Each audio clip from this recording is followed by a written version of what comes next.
초보 사장이 꼭 봐야 하는 창업 포인트 3편. 이제 세금을 줄여보자. 사업을 해결하다 해결통입니다. 창업을 준비 중인 예비 사장님, 그리고 초보 사장님, 상담을 하면서 정말 많은 사장님들이 후회하는 모습을 봤습니다. 이걸 미리 알았으면 얼마나 많은 돈을 절감했을까. 수차례 컨설팅으로 검증한 실전 창업 포인트를 이번 영상에 담았습니다.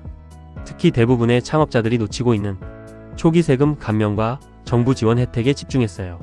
사장님들이 낼 필요 없는 세금은 한 푼도 내지 말고 받을 수 있는 혜택은 하나도 놓치지 않도록 함께 살펴보겠습니다. 자, 시작해볼까요? 초보 사장이 꼭 봐야 하는 창업 포인트 3편. 이제 세금을 줄여보자. 세액 공제나 감면은 자동으로 적용되겠지? 절대 아닙니다. 한국의 세제는 신청주의 원칙을 따릅니다. 사장님이 신청해야만 적용됩니다. 절대 자동으로 되지 않습니다. 많은 중소기업 대표들이 가장 큰 실수를 하는 부분이죠. 실제 사례를 한번 볼까요? 어떤 제조업 회사 대표님이 세액 공제를 검토했더니 2년간 세액 공제를 안 받으셨더라고요. 금액이 얼마였냐고요? 1년에 1,500만원씩 총 2년 동안 3천만원. 그동안 왜 못 받았을까요? 신청을 안 했으니까요. 대표적인 세액 공제 감면 제도는 뭐가 있을까요? 창업세액 감면, 중소기업 특별세액 감면, R&D 세액 공제, 통합투자세액 공제, 통합고용증대세액 공제, 일생계형 창업세액 감면, 카페, 음식점, 미용실, 학원, 소매업 같은 생활 밀착형 업종을 하는 사람을 지원하는 제도입니다. 조건이 간단해요. 연간 수입이 1억 4천만원 이하면 되고 생애 최초 창업이면 돼요.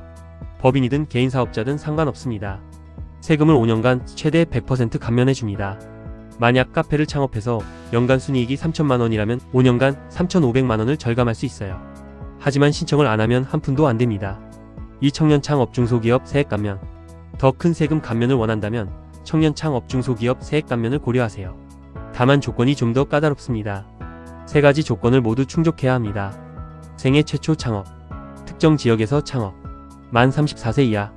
이 세 가지를 모두 충족하면 5년간 법인세 또는 소득세를 100% 감면받을 수 있습니다.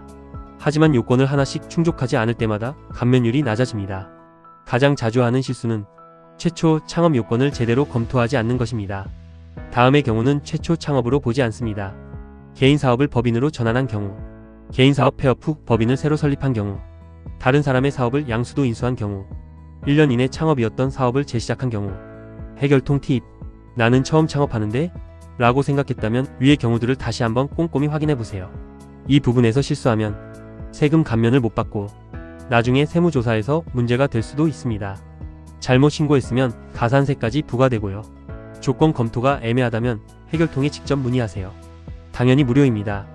또는 관할세무서 창업세제 담당자에게 직접 물어보는 것도 좋습니다. 3. R&D 세액 공제. 기술 기반 회사라면 절대 놓치면 안 되는 혜택이에요. 예를 들어 연간 R&D 투자가 5억 원이라면 공제율 10에서 15%로 5천만원에서 7,500만원을 절감할 수 있습니다. 이 정도면 정말 큰 금액이죠. 하지만 역시 신청해야 받을 수 있습니다. 그리고 신청할 때 증빙 서류가 필요합니다. 급여, 외주비, 재료비 등 R&D 관련 비용 영수증, 연구 프로젝트 문서, 연구원 근무 기록. 4. 통합 고용증대 세액 공제. 여기서 주의할 부분이 있습니다. 상시 근로자의 개념 때문에 자주 문제가 생깁니다. 상시 근로자란? 간단히 말해 보험 징수 기간 중 계속 고용된 근로자를 뜻합니다. 하지만 계산 방식이 훨씬 복잡해요.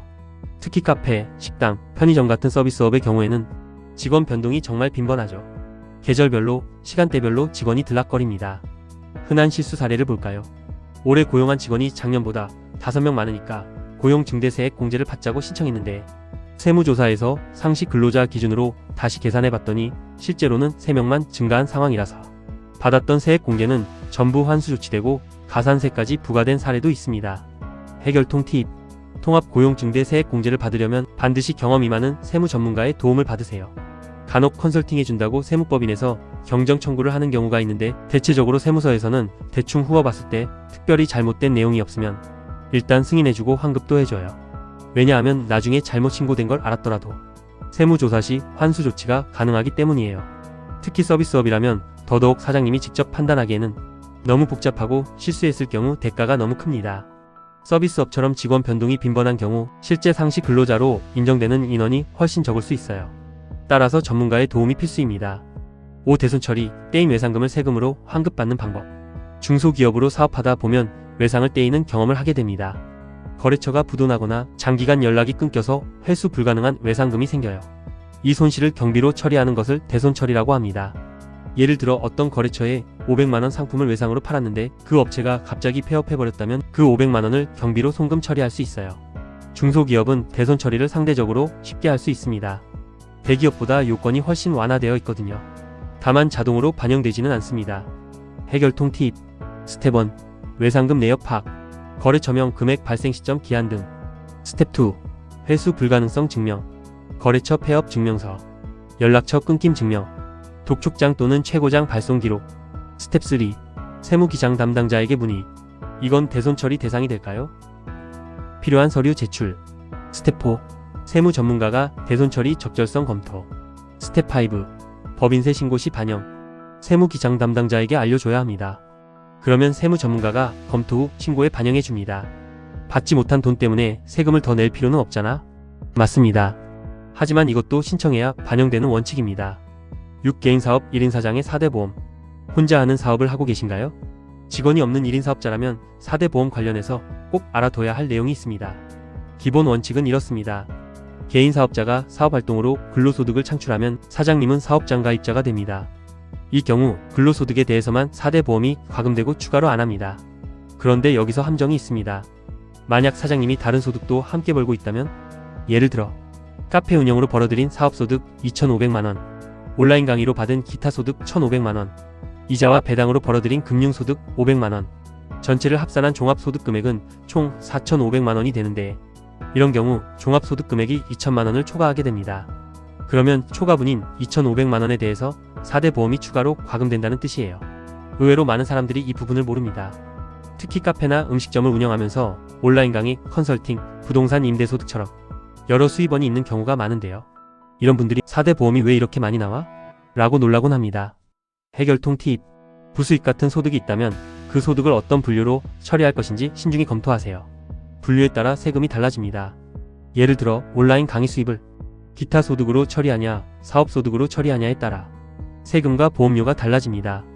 이런 부분은 전문가와 상담해서 최적의 방식을 결정하는 게 좋습니다. 지금까지 초보 사장님이 꼭 봐야 할 실전 창업 포인트를 알아봤습니다. 내용이 조금 많고 복잡하죠? 마지막으로 창업을 준비 중인 예비 사장님께 가장 강조하고 싶은 메시지는 이것입니다. 창업은 단순히 회사를 만드는 통과의식이 아니라 장기전 게임입니다. 첫 번째, 초기에 투자할 것에는 과감히 투자하세요. 법무상담, 노무자문, 세무기장에 들어가는 비용은 나중에 절감할 세금과 비교하면 극히 작은 보험료와 같습니다. 두 번째, 신청주의를 꼭 기억하세요. 정부 지원, 세액 감면, 세액 공제는 절대 자동으로 적용되지 않습니다. 세 번째, 기록을 남기세요. 주주총회의사록, 이사회 결의록, 세액 공제 관련 증빙서류 등 모든 중요한 의사결정과 재무기록은 사장님의 강력한 방패가 됩니다. 마지막으로 전문가와 함께하세요. 창업 초기 성장 단계에서는 사장님의 에너지를 사업 운영에 집중해야 합니다. 세무, 회계, 노무, 법무 같은 전문 영역은 전문가에게 맡기는 것이 결과적으로 가장 가성비 좋고 효율적인 방법입니다. 혹시 다음 중 하나에 해당한다면 해결통에서 전문가 상담을 받아보세요. 법인을 설립하려는데 절차와 정관이 어떻게 되어야 할지 모를 때, 창업하면 받을 수 있는 각종 혜택이 궁금할 때, 세금 줄이는 방법을 알고 싶을 때, 사업을 확장하거나 투자자 유치를 준비하고 있을 때 채널 프로필에서 상담 신청 링크를 클릭해서 바로 전문가 상담을 예약하세요. 해결통에서는 초보 사장님들의 창업 상담을 무료로 진행하고 있습니다. 이번 영상이 유익했다면 구독, 좋아요 부탁드립니다. 긴 영상 시청해 주셔서 감사합니다. 사장님들의 사업 고민 상담소, 사업을 해결하다 해결통.